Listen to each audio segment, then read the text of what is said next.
Master Anayat की बहू शौहर से कहती मुझे नया घर लेकर दो या माँ बाप को घर से निकाल दो, ये मुझे तंग करते हैं।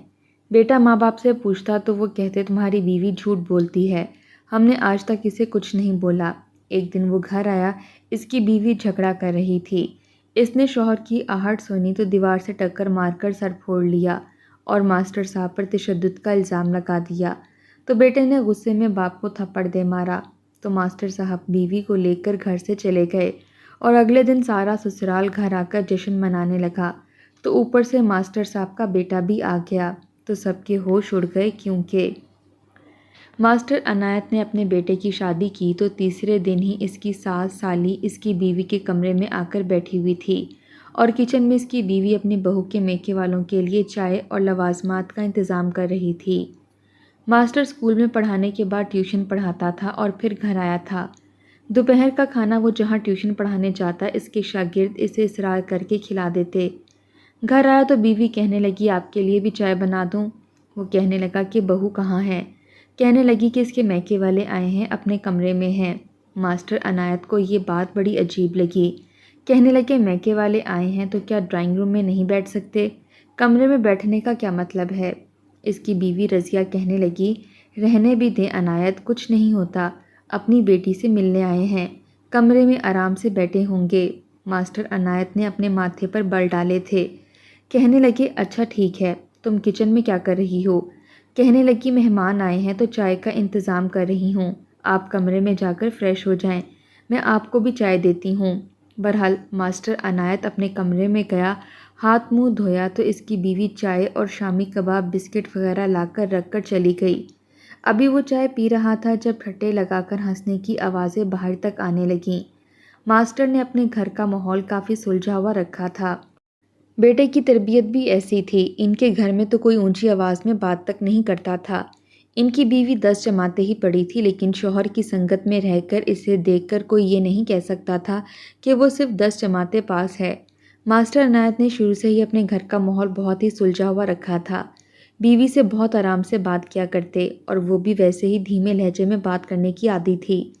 बेटा पैदा हुआ तो माँ बाप को देखा देखी इसने भी यही तरबियत पाई थी और वही इसके मिजाज का भी हिस्सा बन गया। ऊंची आवाज़ में बात करना, ठट्टे लगाकर हंसना, हाथों से तालियां मारकर हंस हंस कर बात करना मास्टर अनायत को बहुत बुरा लगता था और ऐसी ही आवाज़ें इन्हें अपने बहू के कमरे से आ रही थीं। शायद बहू की बहन इसके साथ हंस हंस कर मजाक कर रही थी, हाथों पर तालियां मारकर बातें कर रही थी। सारी आवाज़ें बाहर तक आ रही थीं। इनकी बीवी जब कमरे में आई तो इसके हाथ में चाय का कप था। अपने माथे से पसीना साफ करते हुए वो बेड पर बैठ गई। बीवी से अनायत कहने लगा कि इस बात का हंगामा मचा हुआ है पूरे घर में, क्या उठने बैठने और बात करने की तमीज़ नहीं है। अनायत की बीवी कहने लगी क्या हो गया आपको, अब बहू के घर वाले तो आपके मिजाज से वाकिफ़ नहीं हैं और अभी शादी को बस 3-4 दिन ही गुजरे हैं। आहिस्ता आहिस्ता जब बहू हमारे घर के माहौल को समझ जाएगी तो इसके घर वाले भी इसी तरीके से मिलने आएंगे। बहरहाल पहली बार बहू के घर वाले आए थे, इसलिए अनायत साहब ने भी कुछ नहीं कहा और कहने लगे तुम्हें पता है ना, सुबह का जाग रहा हूँ, पहले स्कूल पढ़ाने जाता हूँ, इसके बाद ट्यूशन पढ़ाने जाता हूँ, अब वापस आया हूँ। इस टाइम तो मुझे ये होता है कि घर में खामोशी हो, सुकून हो, ताकि मैं थोड़ी देर आंखें बंद करूँ और सो जाऊँ। कुछ देर बाद ही मगरिब की अजान हो जाएगी। अनायत साहब की बीवी कहने लगी अच्छा ठीक है, मैं जाकर नूर फातिमा से कह देती हूँ धीमी आवाज़ में बातें करें। ये कहकर रज़िया मास्टर अनायत के कमरे से निकलकर बाहर के कमरे में आई थी। वहाँ पर हंसी मजाक का बाजार गर्म था। इसकी बहू नूर फातिमा अपने घर वालों के साथ हंसकर बातें कर रही थी। इसका छोटा भाई भी आया था जो कि 18 से 19 साल का तो होगा, लेकिन बहन के बराबर में बैठा न जाने क्या बातें कर रहा था। लग रहा था कि जैसे मर्द ना हो औरत ही हो, क्योंकि अपनी बहनों और माँ के साथ बैठकर हाथों में तालियां मार मार कर बातें करते हुए हंस रहा था। जैसे ही रज़िया कमरे में दाखिल हुई, सब लोगों की हंसी पर जैसे ब्रेक लगी थी। देखने में लग रहा था कि जैसे बात इनके घर और इनके ही मुतालिक हो रही हो, क्योंकि 3 दिन से नूर फातिमा इस घर के माहौल को देखकर नज़रों का अजीब सा तासुर दे रही थी, जैसे इसे इस घर का माहौल पसंद ना आया हो और जैसे अब वो रज़िया के घर का ही मजाक उड़ा रहे हों। सब यूं चुप हुए थे जैसे कि पता नहीं क्या हुआ हो। रज़िया कहने लगी नूर फातिमा मेरी बात सुनना। वो कहने लगी जी अम्मी आती हूँ।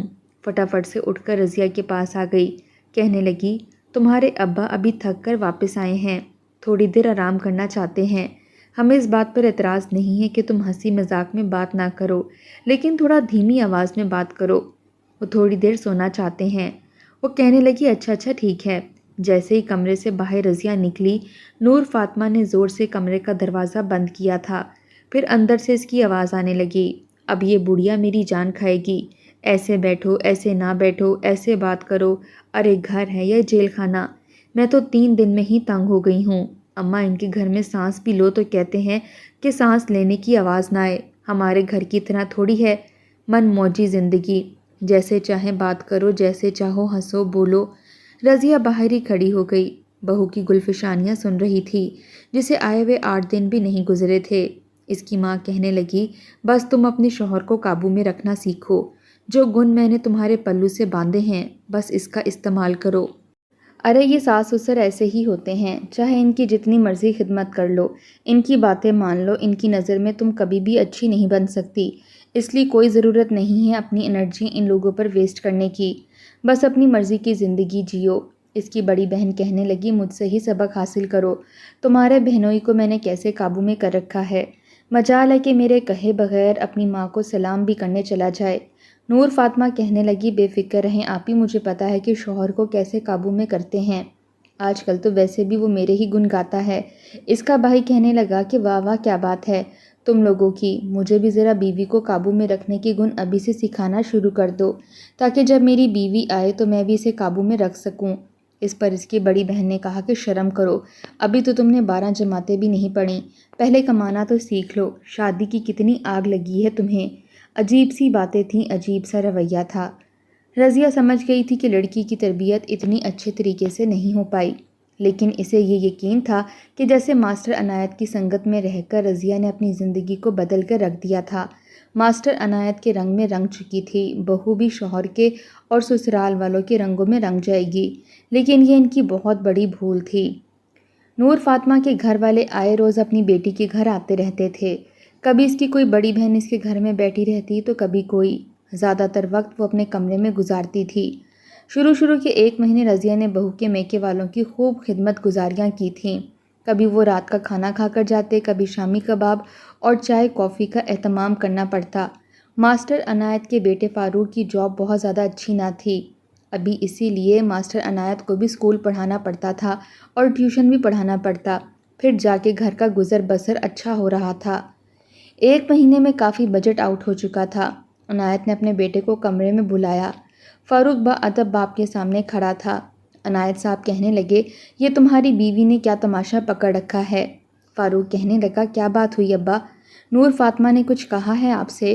वो कहने लगे कि आए रोज़ तुम्हारे ससुराल वाले हमारे घर आए रहते हैं, ये कोई तरीका तो नहीं है। बेटी की शादी कर दी तो बेटी को घर तो बसाने दें। हर वक्त इसके ससुराल पहुँचे रहेंगे तो वो अपने घर में क्या तवज्जो दे पाएगी। या तो बीवी तुम्हारी चादर ओढ़कर मैके पहुँची होती है, या इसके मैके वाले हमारे घर में इसके कमरे में आकर बैठ जाते हैं। फिर इनकी खातिर तवाज़ा करो, मेहमान नवाजी करो। तुम जानते हो कि महंगाई आसमान को छू रही है। तुम्हारी माँ किचन में काम कर कर के हलकान होती रहती है और बहू को ज़रा भी एहसास नहीं है। शादी को 1 महीना हो गया है, खुद तो इसे किसी काम को खुद से करने की आदत नहीं है कि मैं खुद ही अपनी सास का एहसास करूं। बजाय एहसास करने के वो अपने मैके वालों को बुलाकर बैठ जाती है। बड़ी बदलिहाजी से तुम्हारी माँ से कहती है कि मेरे घर वालों के लिए शामी कबाब बना लें, मछली फ्राई कर लें। वो लोग चाय तेज़ पत्ती पीते हैं, आपने पिछली बार भी चाय में पत्ती कम कर दी थी। तुम मुझे बताओ, ये हमारी बहू है या तुम्हारी माँ इसकी मुलाजमा? ये सुनकर फ़ारूक खामोशी से कमरे से बाहर चला गया, लेकिन जैसे ही इसने नूर फातिमा से बात की तो वो तो हत्ते से ही उखड़ गई। कहने लगी, अब क्या मेरे घर वालों की चाय भी तुम्हारे घर वालों पर भारी है? क्या बेटी वालों की ज़रा भी इज्जत नहीं होती तुम्हारे घर में? बहू के रिश्तेदारों को आने जाने पर इस तरह बातें सुनाई जाती हैं। तौबा तौबा, हमें तो लगा था कि पढ़ा लिखा बाप है, अच्छा माहौल है घर का, तो मेहमान नवाजी के फ़राइज़ से भी वाकिफ़ होंगे। अरे भाई, मेरे माँ बाप की चाय इतनी भारी है तुम्हारे घर वालों को तो मैं कह दूंगी कि वो घर से चाय पी कर आएँ, खाना भी खा कर आएँ, लेकिन मैं इनकी बेटी हूँ, उन्होंने मुझे बेचा नहीं है, इसलिए मेरे घर वाले मुझसे मिलने ज़रूर आएंगे। बहू का लहजा काफ़ी ऊंचा था। रज़िया और अनायत दोनों अपने कमरे में बैठे इनकी सारी बातें सुन रहे थे। इस लड़की को तो शौहर का लिहाज नहीं था। फारूक की आवाज़ तो फिर धीमे लहजे में आ रही थी, लेकिन नूर फातिमा तो चिल्ला चिल्लाकर शोर मचाकर बात कर रही थी। रज़िया कहने लगी, अनायत आपको नहीं कहनी चाहिए थी फारूक से ऐसी बातें। क्या सोचेगा वो कि अभी शादी को 2 महीने नहीं गुजरे और माँ बाप ने एतराज़ात भी शुरू कर दिए। मास्टर अनायत कहने लगे, तुमने इस लड़की की ज़बान नहीं देखी? कितनी ज़बान दराज लड़की है। इसे ज़रा भी तमीज़ नहीं है कि धीमे लहजे में बात की जाती है। आज तक कभी तुमने मुझसे ऊंची आवाज़ में बात नहीं की, और तुम सुन रही हो फारूक की तो आवाज़ आ ही नहीं रही। इस लड़की की आवाज़ें हमारे कमरे तक आ रही हैं। क्या हमारे बीच कभी झगड़ा नहीं हुआ? झगड़ा भी होता था, बातचीत भी होती थी, तुम मुझसे नाराज़ भी हो जाती थी, लेकिन कभी भी तुम्हारी आवाज़ मेरे माँ बाप के कमरे तक नहीं पहुँचती। तो मेरी हर बात पर खामोशी से सर झुकाए बस रोती रहती थी। फिर मेरे प्यार से समझाने पर समझ जाती थी। दोबारा वो गलती नहीं करती थी। तुमने अपना घर बसाने के लिए कितना कुछ छोड़ा है, मेरे माहौल को अपनाया है, मुझे कभी शिकायत का मौका नहीं दिया। इस लड़की की ज़बान देख रही हो तुम? मुझे तो लगता है कि मुझसे बहुत बड़ी गलती हो गई। मैंने बहुत गलत घर में अपने बेटे का रिश्ता कर दिया। रज़िया ने अनायत के कंधे पर हाथ रखा और कहने लगी, कोई बात नहीं, आहिस्ता आहिस्ता समझ जाएगी। आप भी थोड़ा तहम्मुल मिजाजी का मुजाहिरा करें। बेटा अगर बीवी के 4 आंसुओं पर पिघल गया तो हमारा बुढ़ापा ख़राब हो जाएगा। समझने की कोशिश करें। अब आप थकने लगे हैं, ब्लड प्रेशर रहने लगा है, शुगर भी हो गई है। अभी तक तो आप काम कर रहे हैं, लेकिन बहुत जल्द आपसे ये सब कुछ संभाला नहीं जाएगा। आपने सोचा है फिर क्या होगा? फिर बड़ी मुश्किल हो जाएगी। अनायत, आजकल का वो दौर नहीं है कि बेटा माँ बाप के कहने पर बीवी को दबा कर रखे। आजकल की लड़कियाँ बहुत तेज़ हैं, ज़रा सी बात पर ववेला मचाकर ये जाहिर करती हैं कि इन पर बहुत जुल्म हो रहा है, इसलिए प्यार मोहब्बत से लेकर चलना पड़ेगा। रज़िया की बात पर अनायत ने ठंडी आह भरी थी। समझ गया था कि बीवी बिल्कुल ठीक कह रही है। अब वो 30 साल पुराना माहौल नहीं रहा था, जब बेटे माँ बाप के कहने पर सर झुकाए रखते थे और बीवी को अपने घर के तरीके पर चलने पर मजबूर कर देते थे, और बीवियां भी घर बसाने के लिए अपने शौहर की हर बात पर सर झुका देती थीं। अब तो दौर बहुत आगे निकल गया था। तलाक की शरह बहुत ज़्यादा बढ़ गई थी और सारा इल्ज़ाम ससुराल वालों पर आता था कि उन्होंने ही बेटी को बसाया नहीं। दूसरे दिन रज़िया ने फारूक से कहा कि तुम अपने अब्बा की बातों का बुरा मत मनाना। कहने लगा, अम्मा आपने तो मुझे मेरी बीवी के सामने जलील करके रख दिया। मैं बहुत शर्मिंदा हूँ इसके सामने। ये कहकर वापस चला गया। मास्टर अनायत ने भी बहू से बातचीत ख़त्म कर दी थी। अब इसे कुछ नहीं कहते थे, लेकिन इसके मैके वालों का आना जाना वैसे ही जारी था, और रज़िया जानती थी कि इसकी बहनें और माँ इसका दिमाग ख़राब करने आती हैं, लेकिन ये भी जानती थी कि फ़ारूक इसकी बात ही को सच समझता है। दोनों मियाँ बीवी चुप हो गए। दोनों मियाँ बीवी बेबस थे। रज़िया इसके साथ किचन में काम भी करवाती थी, लेकिन इसका नखरा ही ख़त्म होने का नाम नहीं लेता था। बात बात पर लड़ने को दौड़ती थी। एक बार जैसे ही फ़ारूक घर पर आया तो कांच का गिलास शेल्फ पर मारकर तोड़ा और अपनी उंगली काट ली। रज़िया तो इसकी चालाकी देखकर हैरान थी, साथ ही ववेला मचा दिया। फ़ारूक कमरे में जाने की बजाय सीधा किचन में गया। इसके हाथ से बहता खून देखकर तो इसकी जान निकली थी। कहने लगा, नूर फातिमा ये क्या हो गया? कहने लगी, बर्तन धो रही थी, गिलास टूट गया, हाथ पर लग गया। सुबह से काम कर करके मैं थक गई हूँ, लेकिन सारे काम तो मुझे ही करने होते हैं। इसने रज़िया के मुंह पर ही झूठ बोल दिया था। रज़िया तो इस तेज़ तरार लड़की की चालाकी देखकर हैरान थी। फ़ारूक माँ से कहने लगा, माँ आपको ज़रा भी मेरी बीवी का एहसास नहीं है। आपने क्या मेरी शादी इसलिए की थी कि आपको मुफ्त की मुलाजमा मिल सके? रज़िया समझ नहीं पा रही थी कि बात क्या करे। कहने लगी, फ़ारूक ऐसा कुछ नहीं है। नूर फातिमा कहने लगी, फ़ारूक मुझे यहाँ नहीं रहना, मेरे लिए बस अलग घर का इंतज़ाम करो। तुम्हारे माँ बाप ने मेरा जीना दूभर करके रख दिया है। जब तुम घर से बाहर जाते हो तुम्हारे माँ बाप का तो रंग रूप ही बदल जाता है। पूरा दिन मुझसे काम करवाते रहते हैं। जैसे ही तुम वापस आते हो तो तुम्हारी माँ मासूम बनकर रोटियां बनाने लगती हैं। तुम पर यह जताना चाहती हैं कि वो सारा दिन काम करती हैं, मेरा हाथ बटाती हैं, और तुम्हारे अब्बा तुम्हारे सामने यूं चुप होते हैं जैसे इनकी मुंह में ज़बान ही ना हो। लेकिन जैसे ही तुम ऑफिस जाते हो तुम्हारे अब्बा का रवैया ऐसा होता है, मुझे तो लगता है मैं इस घर की बहू नहीं मुलाजमा हूँ।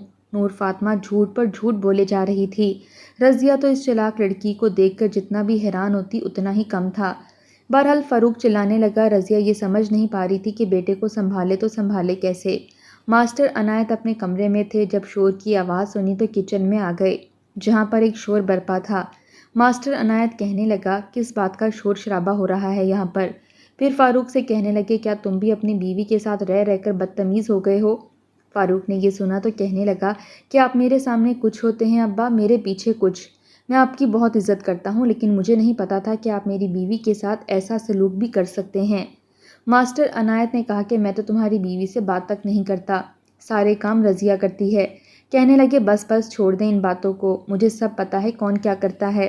اگلے روز سے رضیہ نے فاروق سے کہہ دیا کہ یہ تم اپنی بیوی سے کہہ دو کہ ہمارے لیے کچھ نہ پکایا کرے، میں اور تمہارے ابا اپنا انتظام خود کر لیں گے۔ اگر اسے ہماری 2 روٹی پکانی بھاری لگتی ہے تو میں خود بنا لوں گی۔ ساری زندگی تمہارے باپ کو پکا کر کھلاتی رہی ہوں، تمہیں پکا کر کھلاتی رہی ہوں، تو کیا اب نہیں پکا سکتی؟ بس وہ تمہارا خیال رکھے، تم لوگ آپس میں خوش رہو، یہی کافی ہے۔ فاروق نے سکھ کا سانس لیا تھا کہ چلو اچھا ہے، جھگڑا ختم ہوا، لیکن ایسا نہیں تھا۔ دوسرے دن پھر نور فاطمہ اپنی ساس سے جھگڑنے لگی، کہنے لگی، اس طرح کی باتوں سے کیا سمجھتی ہیں بڑھیا؟ کیا تیرا بیٹا تیری اس بات پر تیرا گرویدہ ہو جائے گا اور مجھے برا بھلا سمجھے گا؟ یہ سن کر ماسٹر عنایت بھی باہر آ گئے اور اپنی بہو پر چلانے لگے، کہنے لگے، خبردار لڑکی جو تم نے بدتمیزی کی، ورنہ میں تمہارے منہ پر تھپڑ مار دوں گا۔ عین اسی وقت دروازہ کھلنے کی آواز آئی۔ نور فاطمہ سمجھ گئی تھی کہ فاروق گھر پر آ چکا ہے۔ اس نے دیوار سے زور سے اپنا سر مارا اور اس کا سر پھٹ گیا، خون نکلنے لگا، تو کہنے لگی، ابا جی آپ نے میرے سر کے ساتھ کیا کر دیا؟ ابا جی آپ نے میرا سر پھاڑ دیا۔ یہ بات سن کر دونوں میاں بیوی ہکا بکا رہ گئے تھے۔ فاروق سیدھا کچن میں آیا تھا، بیوی کا پھٹا ہوا سر اور بہتا ہوا خون دیکھ کر اس کے پاس آ گیا۔ وہ اس کے کندھے کے ساتھ سر رکھ کر رونے لگی، کہنے لگی کہ تمہارے باپ نے میرا سر پھاڑ دیا۔ تمہارا باپ کہتا ہے کہ آج تجھے زندہ نہیں چھوڑوں گا۔ فاروق اگر تم ابھی نہ آتے تو میں تمہیں مری ہوئی حالت میں ملتی۔ یہ سننا تھا کہ فاروق تو آپے سے باہر ہوا تھا۔ ماسٹر عنایت کہنے لگے، یہ لڑکی جھوٹی ہے، اس نے اپنا سر خود پھاڑا ہے۔ لیکن فاروق نے تو جیسے کچھ سنا ہی نہیں، ایک زوردار تھپڑ اپنے باپ کے منہ پر دے مارا، وہ زمین پر جا کر گرا تھا۔ یہ دیکھ کر رضیہ کی جان نکلی تھی، تو اس نے اپنے بیٹے کا گریبان پکڑ کر 2-3 تھپڑ اس کے منہ پر دے مارے، تو اس نے ماں کو بھی دھکا دے کر نیچے گرا دیا۔ ماسٹر عنایت تو یوں تھا کہ جیسے زمین کے نیچے دھنس گیا ہو، اس نے سوچا بھی نہ تھا کہ اس کا بیٹا اس کے ساتھ ایسا رویہ بھی کر سکتا ہے۔ وہ تو جیتے جی مر گیا تھا، سمجھ گیا تھا کہ بیٹے کا اب ہاتھ کھل چکا ہے، اس گھر میں اب اس کی کوئی بھی جگہ اور عزت باقی نہیں رہی۔ اس نے دوبارہ اپنے بیٹے کو کچھ نہیں کہا اور اپنی بیوی کو لے کر اسی رات گھر سے باہر نکل گیا۔ دونوں میاں بیوی بہت روتے ہوئے گھر سے نکلے تھے اور بہو دل ہی دل میں بہت خوش تھی، کیونکہ اس کا مقصد پورا ہو چکا تھا۔ اس کی بیوی کے گھر والے ویسے بھی کرائے کے مکان پر رہتے تھے اور بھائی کچھ کرتا نہیں تھا۔ سب کی نظر ماسٹر عنایت کے کھلے اور بڑے گھر پر تھی، جیسے اس نے اپنی محنت سے خرید کر بنوایا تھا۔ اگلے ہی روز نور نے اپنے گھر والوں کو اپنے گھر بلایا اور فاروق سے کہنے لگی کہ میں اکیلی نہیں رہ سکتی، مجھے اکیلے میں ڈر لگتا ہے۔ فاروق نے کوئی بھی اعتراض نہیں کیا تھا۔ گھر والے جشن منا رہے تھے کہ بیٹی نے بہت بڑا کارنامہ سر انجام دیا ہے۔ اس کی ماں اپنی بیٹی کو کہہ رہی تھی کہ تم نے بہت اچھا کیا، اب وہ بڈھا بڈھی جب بھیک مانگتے ہوئے نظر آئیں گے تو پھر ان کی عقل ٹھکانے آئے گی۔ ہمیں تو تم پر فخر ہے، کیسے تم نے اپنے سسر کو گھر سے باہر نکالا ہے، تمہاری عقل کو تو داد دینی چاہیے۔ اس کے بھائی اور بہنیں بھی کہنے لگیں کہ تم نے تو ہم سب کو اپنی چالاکیوں میں پیچھے چھوڑ دیا، کیسے جھوٹ بول بول کر تم نے اپنے شوہر کو اپنا گرویدہ کیا اور اس کو ماں باپ کے خلاف اتنا کر دیا کہ اس نے اپنے ماں باپ پر ہاتھ اٹھانے سے بھی گریز نہیں کیا۔ ابھی یہی باتیں ہو رہی تھیں جب گھر کا دروازہ کھلا۔ سامنے فاروق بڑے غصے سے سب کو دیکھ رہا تھا، کیونکہ سب کی باتیں سن چکا تھا۔ اسے اتنا غصہ آیا کہ وہ سب اس سے لڑنے لگے، لیکن اس کے سسرال والوں نے بھی اس کا گریبان پکڑا تھا اور اسے مارنے پیٹنے لگے۔ اس وقت کوئی ایسا نہ تھا جو کہ اس کو بچاتا، کہنے لگے کہ طریقے سے یہاں رہو ورنہ ہم تمہیں بھی دھکے دے کر نکال دیں گے۔ یہ سن کر فاروق کو اپنے کیے پر افسوس ہوا تھا۔ گھر باپ کا تھا، اس لیے کوئی بھی اس پر انگلی اٹھانے والا نہیں تھا، لیکن جیسے ہی باپ کو اس نے گھر سے نکالا وہ خود لوگوں کے جوتے کھانے لگا تھا۔ سمجھ گیا تھا کہ یہ لوگ اچھے نہیں ہیں، ان کی بیٹی بہت چالاک ہے۔ اس نے باہر نکل کر اپنے ماں باپ کو ڈھونڈنا شروع کر دیا، لیکن وہ اسے کہیں نہیں ملے تھے۔ وہ مارا مارا سڑکوں پر پھرنے لگا۔ کسی سے پتہ چلا کہ وہ دونوں اولڈ ہاؤس جا چکے ہیں۔ وہ جا کر اپنے ماں باپ کو رو رو کر منا کر واپس لایا تھا، پھر پولیس کو بھی ہر بات کی خبر کر دی۔ گھر ماسٹر عنایت کے نام تھا، اس لیے پولیس نے آ کر اس کے سب سسرال والوں کو باہر نکالا اور فاروق نے نور فاطمہ کو بھی طلاق دے دی اور اپنے ماں باپ کی خدمت گزاری کرنے لگا اور معافیاں مانگنے لگا کہ اس نے بیوی کی جھوٹی باتوں میں آ کر ماں باپ کے ساتھ بہت بڑی زیادتی کی ہے اور اس کا خمیازہ بھی بھگتا ہے۔ اللہ تمام بچوں کو اپنے ماں باپ کا فرما بردار رکھے اور خدمت گزار بنائے، آمین۔